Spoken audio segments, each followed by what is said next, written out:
Salut tout le monde et me revoici pour une nouvelle vidéo. Alors aujourd'hui, comme je vous l'avais promis, je vais vous parler de Alien et Alien leur retour. Et pour cela, je vais sortir quelqu'un que vous connaissez bien, quelqu'un que vous adorez, enfin c'est plutôt quelque chose que vous adorez, c'est le coffret Alien Quadrilogie. Oh yeah. Et je trouve ça un peu con de l'appeler quadrilogie parce que normalement ça devrait s'appeler tétralogie. En plus, ce serait plus cool, non? D'appeler tétralogie, ça ferait vraiment science-fiction, non? Non, non, non, c'est bon, bref, on s'en bat les couilles. Bref, je vais d'abord vous parler de Alien de Ridley Scott, ce qui est totalement logique. Vous imaginez si je commençais par parler de Alien la résurrection? Eh? Il est pas un peu gaga, le gars?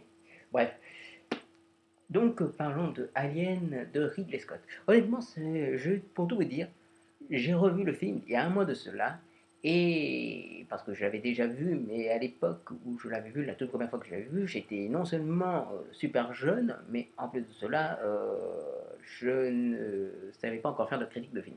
Bref, et en plus j'étais crevé. Bref, donc le tout premier Alien, je l'ai revu donc le mois dernier, juste avant la sortie de Prometheus, et j'ai été surpris. J'ai été surpris d'adorer ce film parce que vraiment, j'en avais pas gardé un souvenir. Vraiment, j'étais du genre, ouais, bon, bon, voilà. Et quand je l'ai revu, j'étais du genre, wow, oh my god, this is fucking awesome. Bref, vous avez compris à quel point j'étais enthousiaste à l'idée de revoir ce film. Donc, déjà, primo, qu'est-ce qu'on peut dire de Alien de Ridley Scott? Déjà, premier épisode de la série de la franchise Alien. Et aussi, c'est la première fois qu'une créature extraterrestre faisait autant flipper. Mais ce n'est pas vraiment le sujet de ça. Donc, Alien, de quoi ça parle? Donc, comme vous le savez, l'histoire est super simple. C'est l'histoire donc d'une équipe de mineurs qui rentrent du boulot. Eh oh, on rentre du boulot. Bref. Et ils reçoivent un SOS venant d'une planète inconnue qui se nomme LV426. Oh, Dieu, une planète mais pourquoi elle s'appelle comme ça, la planète? Bref, c'est pas le plus important. Et il décide de descendre sur cette planète LV426. Et là, il tombe sur un étrange vaisseau que nous connaissons tous maintenant qu'on a vu Prometheus. Hein. Et il tombe aussi sur une colline 2. Alors, je ne sais pas la taille de la poule, mais bon, non, je déconne. Non, non, non, c'est pas bien de se moquer de Alien. Non, honnêtement, non. Il tombe sur des œufs d'aliens, de xénomorphes plutôt, et malheureusement, un de ces pauvres mineurs, interprété par William Hurt, s'approche de trop près d'un de ses œufs et il se prend un facehugger dans la gueule et tout le monde décide de le ramener sur le vaisseau minier, le Nostromo. Et là, les emmerdes vont commencer pour toute l'équipe. Oh là là, les pauvres, je vais les plaindre. Mais bon, c'est tout ce que... non, bref. Donc déjà, pour reparler plus sérieusement quand même, j'ai été surpris par sa mise en scène du premier Alien. Honnêtement, quand je l'ai revu, j'ai eu l'impression de voir 2001 l'Odyssée de l'espace. Le début, la toute première partie, l'exposition des personnages, de l'environnement, du vaisseau, euh, ça m'a vraiment fait penser à du 2001 l'Odyssée de l'espace. Alors là, on dit oh, oh mais tu as pété de ciboulot, toi, oh, tu as fumé, hein. Tu as fumé, tu es dingue, tu es dingue, tu vas avoir des problèmes, mec, tu vas avoir des problèmes, attends, je vais te péter la gueule.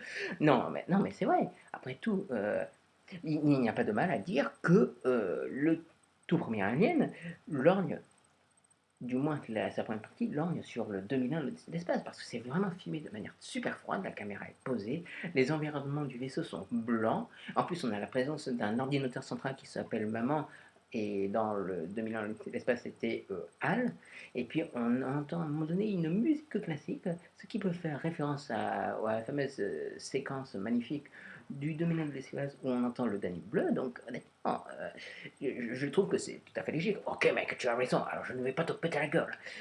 Allez, continue. Bon, ok. Et ensuite, petit à petit, ça vire dans le film d'horreur. Donc là, c'est tout à fait normal, puisque c'est à la base ça doit être un film d'horreur qui se passe dans l'espace, où il n'y a aucune moyen de s'échapper. Et donc, après cette exposition en caméra posée et tout, on passe à une caméra épaule, où on est vraiment on suit le point de vue subjectif des personnages. Donc je trouve que c'est déjà un parti de mise en scène super couillu et qui à l'époque était vraiment c'était rare de faire ça. Bon, il y a bien sûr il y aura à la même année Cannibal Holocaust, mais bon, on n'en est pas encore là. On est vraiment sur Alien. Et honnêtement, j'étais là à me dire, putain, attends, putain, il passe d'une mise en scène qui fait référence à 2001, l'Odyssée de l'espace, à une caméra subjective. Et j'étais là à me dire, putain, c'est vraiment excellent. C'est vraiment bon. Et, et puis, petit à petit, l'ambiance se fait moins science-fiction, plus horreur angoissant. Quelque chose vraiment où on ne sait pas sur quel pied danser. Alors tu es là, tu te dis, ok, c'est quoi? C'est un film de science-fiction, style 2001 l'espace. Est-ce que ça va devenir, je sais pas, est-ce que ça va devenir un space opéra façon Star Wars ou alors est-ce que ça va vraiment devenir un film d'horreur? Donc voilà, donc t'es là, tu te dis, oh putain, mais sur quel pied danser? Tu es vraiment ballonné et tout. Et puis jusqu'à la fameuse séquence de la naissance du xénomorphe, qui est vraiment euh, super bien filmée, super bien montée. Et comme l'a dit Ridley Scott, c'était une séquence tellement capitale qu'il ne fallait pas la foirer. Et elle n'est pas du tout foirée. Et je trouve que même le monstre n'est pas foiré, il est super bien fait. Et surtout que bon, ils n'avaient pas trop le budget, enfin qu'ils étaient serrés niveau budget, mais ils ont réussi à, faire du xénomorphe une créature terrifiante. Et je trouve que même bébé, le voir le xénomorphe bébé quand il sort comme ça et qu'il bouge, honnêtement, je l'ai regardé et je n'ai pas trouvé ça. Je trouve pas que ça a vieilli. Cette séquence n'a pas vieilli. Et le xénomorphe, je trouve qu'il est super bien fait et qu'il est super bien animé. Après, c'est sûr, bon, quand on voit l'androïde, quand il est décapité, qu'après il essaie de tout faire pour l'activer, pour le faire parler, bon, c'est sûr que là, c'est un peu foiré à ce niveau-là, mais bon, juste le xénomorphe, honnêtement, il est super bien animé et super flippant. Ensuite, après, donc, on vire vraiment au slasher, et là, je ne déconne pas, et là, il y en a qui me disent, oh putain, le mec, je vais te péter la gueule, toi, je vais te péter la gueule, mec, attention, je vais te péter la gueule. Non, étant donné que c'est vraiment un slasher, ça devient vraiment un slasher, et là, j'étais de nouveau étonné, parce que le xénomorphe tue un par un les occupants, les personnages principaux du film, un par un. Et j'ai trouvé que c'est ça super intéressant, et normalement, c'est super bien trouvé, c'est même totalement logique. Et, enfin, oui, pour ma part, je trouve ça super logique et super bien fait. Et honnêtement, oui, donc c'est vraiment un slasher, d'autant plus que l'alien, enfin le xénomorphe, c'est vraiment un tueur implacable et parfait. Il ne ressent rien. La seule chose qu'il sait faire, c'est tuer. Il tue, c'est tout. Et ensuite, euh, il y a le combat final entre Hélène Ripley et le xénomorphe qui vraiment me fait penser à un combat entre Laurie Strode et Michael Myers. J'allais dire Mike Myers. Michael Myers. Donc honnêtement, c'est un slasher, mais dans l'espace. Et c'est super bien fait. Et qu'est-ce que vous voulez que je vous dise d'autre? Ah oui, évidemment, niveau interprétation, c'est interprété par des acteurs au top niveau. Surtout Sigourney Weaver, dont c'était là son grand rôle. Et là, elle assure le spectacle à donf, cette nana magnifique. Et honnêtement, c'est vraiment une sorte de Laurie Strode, donc, qui est un peu ambigu, vraiment un peu androgyne, comme le souhaitait Ridley Scott. Une espèce de. Oui, une sorte de garçon manqué, qui peut avoir peur, mais qui ne se laisse pas démonter malgré tout, qui est là, qui est prêt à se battre. Et il y a ce moment, pour moi, c'est vraiment le moment le plus flippant, alors que, bon, il n'y a pas de. Il n'y a pas de. Voilà, bref, des jumpscares. Honnêtement, c'est dans la dernière scène, c'est quand Hélène Ripley est prête à injecter l'alien dans l'espace et qu'elle chante cette comptine Ma bonne étoile. La façon dont elle chante, j'ai trouvé ce moment juste flippant. J'étais là, je ne pouvais plus. J'avais presque des remous. J'étais là, je disais, putain, j'en peux plus, j'en peux plus, vas-y, dégage-le ce putain d'alien et tout. Vraiment, j'étais pris de remous. Et honnêtement, ouais, c'est super bien fait. Ensuite, je ne Il faut aussi saluer le travail exceptionnel de Dan O'Bannon qui est à l'origine de Alien. Donc c'est lui qui a posé les fondements du scénario.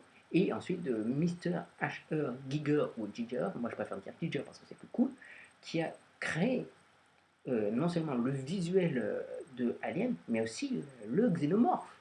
Et honnêtement, je pense que l'alien, c'est l'une des créatures de science-fiction les plus belles et les plus de science-fiction et d'horreur. C'est vraiment une créature magnifique qui est super originale. C'est vraiment la première fois qu'on voyait une créature de cette manière parce que, enfin, une créature comme ça, vraiment qui a une. Qui, je ne sais pas comment vous le dire, c'est bizarre, c'est comme si on était face à je sais pas, non, c'est vraiment une créature, c'est vraiment comme si c'était quelque chose qui était sorti des enfers, mais des enfers façon Dune ou alors façon enfer, enfer du futur, je sais pas, la créature est magnifique, vraiment, même si on la voit peu, comme ce genre pour les dents de la mer, et voilà, donc elle est super bien faite, magnifique, super bien exploitée, même si on la voit pas beaucoup. Bref, honnêtement, Alien de Ridley Scott, c'est une bombe. Et moi, je vous conseille vraiment de voir ce film, même de le revoir, même de le revoir pour ceux qui, pour les fans du film. Et quant à moi, je vous dis à très vite pour la vidéo, pour une autre vidéo, où cette fois-ci, je vais vous parler de Aliens, le retour de James Cameron. Et d'ici là, vous vous portez bien de toute façon. Donc, moi, je vous dis à très très vite. Ciao!